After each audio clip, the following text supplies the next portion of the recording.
瑞典斯德哥尔摩国际和平研究所刚发布了一份全球新的军售报告。这份报告中汇总了过去1年时间里全球军售的各项数据。因为俄乌冲突及衍生危机的进一步蔓延，过去1年里全球对武器装备的需求相较于上一年有了大幅度的增长。许多手头不是那么宽裕的国家也纷纷开始掏钱添置家当，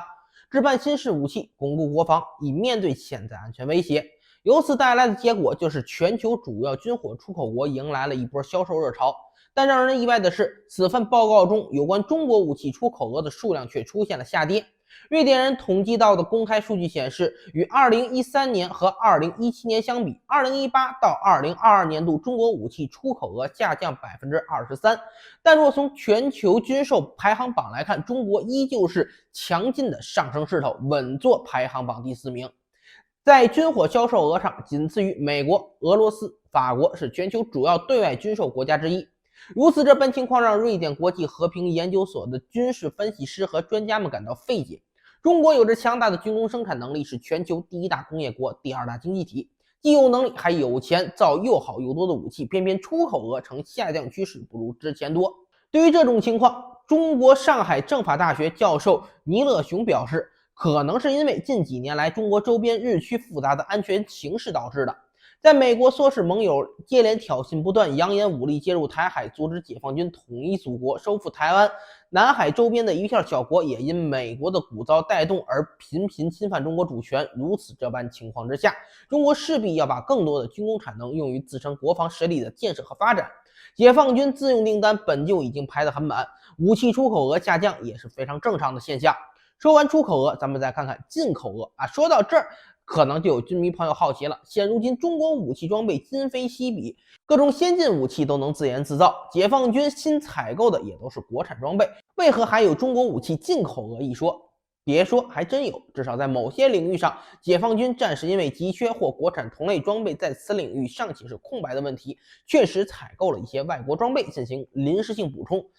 比较有代表性的例子就是中国陆军与中国空军在前2年刚刚一口气购置了100多架的米171SH 直升机。米171SH 作为俄制直升机的最新力作，在大刀阔斧地进行了多项改革升级之后，好处多多，包括但不限于人员与轻装车辆运输、后开式舱门方便兵力与装备的快速登机以及战场投送。此外，升级后的米171SH 还有强大的火力输送能力。其短翼挂架可以携带多组火箭弹、反坦克导弹、机炮吊舱，甚至是小当量的航空炸弹。凭借强大的动力带来的高负荷能力，弹药携带量非常之高，在火力输出上甚至不输给身为正统中型武装直升机的510。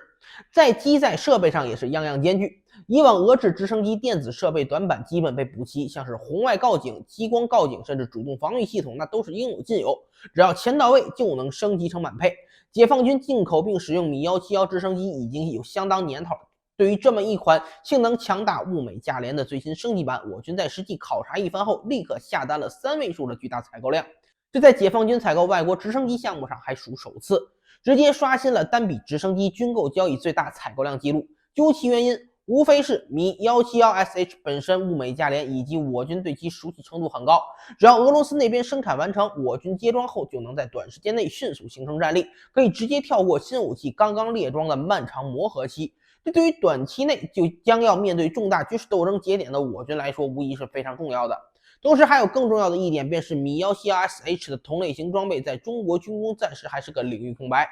好用便宜的直20虽然已经产能爬坡完毕，进入量大管饱阶段，但作为10吨级通用直升机的直20仍旧无法与米171SH 相比，二者之间存在定位和功能性上的不同。单就说米171SH 那个其貌不扬、卖相不好看、被冠以河马绰号的大肚皮机腹，其独特的双向开门设计确保了山猫这类轻型作战车辆以及常规步兵重武器装备能顺利进出机舱并完整收纳。全副武装的山猫突击车可以从米171SH 的肚子里面开出来，搭载着空突旅战士们直接进入战斗。这是侧向开门且无法搭载重装备的直20所不具备的能力，更不用说米171SH 充沛的火力。运输直升机、武装直升机的活被他一人包圆，运输打架两不耽误。在掩护空突旅执行突击任务的过程中，显然是不可多得的重要属性。从以上这些情况，我们不难看出，解放军如今在采购装备的问题上，依然遵循着脚踏实地的实用主义。什么装备好，什么装备有需要，什么装备确实得尽快拥有，并在短时间内形成战力，满足此类条件，并且是有机会争取到手的，解放军基本不会拒绝。无论是国产装备还是外购装备，同时也解释了过去5年中为什么俄罗斯依然是对华武器出口的主要供应国。俄式装备在解放军现役外国装备中的比例高达83%，单就这一单3位数的武装直升机买卖就占了不小的比重。